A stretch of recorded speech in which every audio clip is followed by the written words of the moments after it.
அதிக காற்று மாசுபாடு கொண்ட நாடாக பாகிஸ்தான்.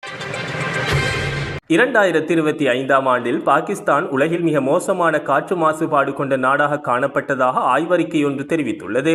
அங்குள்ள நுண்துகள்களின் செறிவு உலக சுகாதார ஸ்தாபனம் பரிந்துரைத்த அளவை விட 13 மடங்கு அதிகமாக பதிவாகியுள்ளது. சுவிட்சர்லாந்தை சேர்ந்த காற்றுத்தர கண்காணிப்பு நிறுவனமான IQAir இந்த வாரம் வெளியிட்டுள்ள அதன் வருடாந்த அறிக்கையில் உலக சுகாதார ஸ்தாபனத்தின் வழிகாட்டுதலுக்கு குறைவாக சராசரி நுண்துகள்கள் அளவை பேண முடிந்தவை வெறும் 13 நாடுகள் மற்றும் பிராந்தியங்கள் மட்டுமே என குறிப்பிட்டுள்ளது.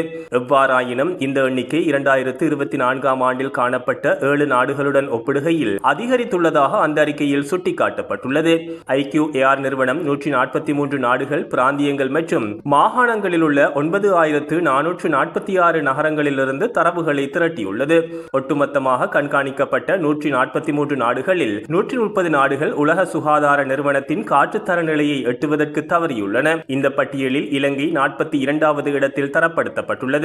எவ்வாறாயினும் இலங்கையில் 2024ஆம் ஆண்டை காட்டிலும் 2025ஆம் ஆண்டு காற்று மாசுபாடு சற்று அதிகரித்துள்ளது.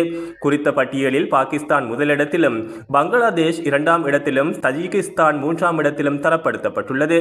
இந்த பட்டியலில் இந்தியா 6ஆம் இடத்தில் தரப்படுத்தப்பட்டுள்ளமை குறிப்பிடத்தக்கது.